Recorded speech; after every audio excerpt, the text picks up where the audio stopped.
Hi, I'm Lindsay and today I'll be talking about common myths about eating disorders. And this is for Eating Disorder Awareness Week 2012, which begins on the 20th of February until the 26th of February. So let's fire away and start looking at the common myths and misconceptions to do with eating disorders. So my first myth is eating disorders are not an illness. Okay?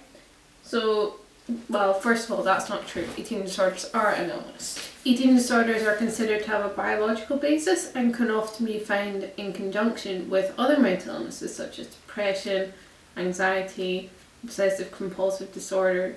So obviously mental illness is interlinked and eating disorders is one of them. So, what can we do with a myth that's not true? Well, we rip off. Okay? Eating disorders are not an illness, that's the way about it. Right, correctly? So, we're gonna chuck that away. Bye. So, on to myth number 2, which is eating disorders are about beauty and appearance. Okay, again, lies. Because eating disorders are a mental illness, they have very little to do with food, beauty, appearance. Although it might seem that way, they're mostly just a mental illness. This is because even, eating disorders can result regardless of what your weight is. Eating disorders are mostly due to control and low self-esteem brought on by several things and are often, like I said before, in conjunction with depression, anxiety, and these can often precipitate eating disorders, these other mental illnesses. Okay, so again, another myth, so what do we do with that?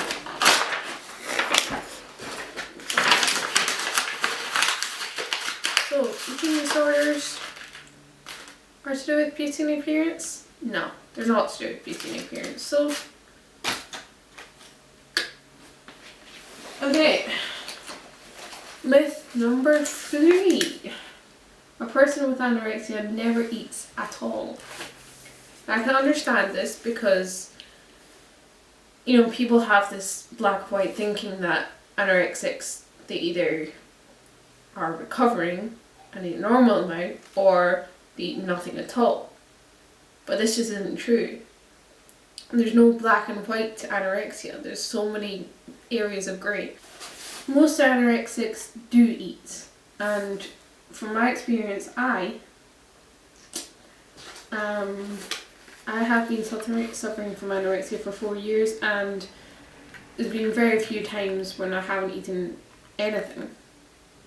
But I would still say that, even when I am eating, I'd still call myself anorexic, even though I am eating.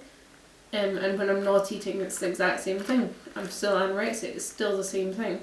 I mean, obviously, anorexics, they might eat different kinds of food, or they might be more controlled and rigid. Like for me, for instance, I eat a relatively okay amount. But the thing with my anorexia is that I eat a very controlled and rigid times and amounts. So although I am eating, I'm just eating in a abnormal way. It's very rare for anorexics to not eat anything. Usually they do eat just small amounts, but they do eat, because not eating anything, nothing at all, could result in death in weeks.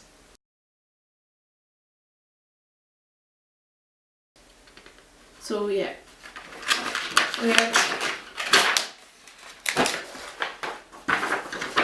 Lies. And what we do with lies, we chuck them away. Okay, final myth.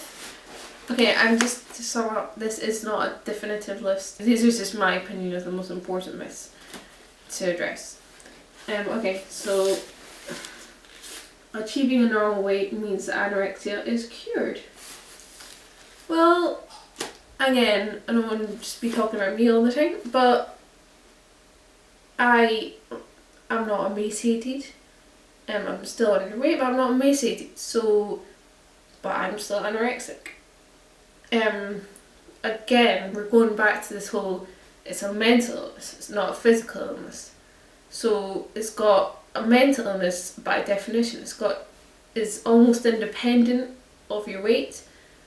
Say, I remember my therapist used to tell me that a person who's maybe even overweight could still be diagnosed with anorexia, because it's a mental illness. It's all about the control that you have around food, the perception that you have around food and weight, and in your mind, and the emotional disturbance that food and weight causes you, precipitated by low self-esteem.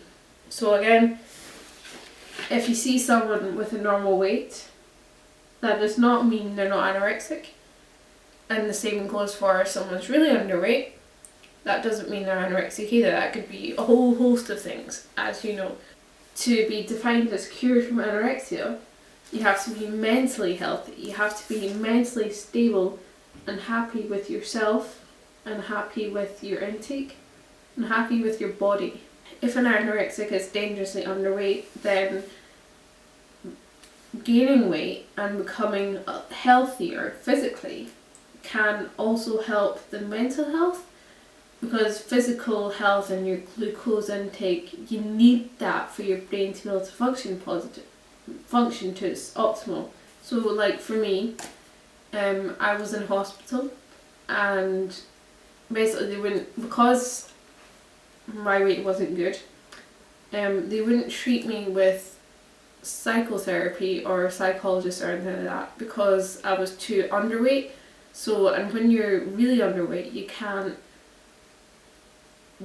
really process anything properly. Your brain just isn't functioning fully, so any therapy would be lost.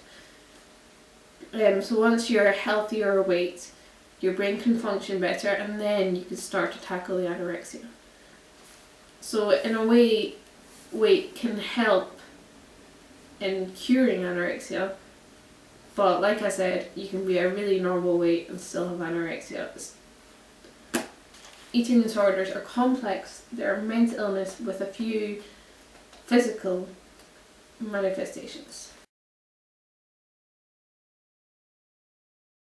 So, achieving a normal weight means that anorexia is cured. Myth number 4 is, again, a load of lies.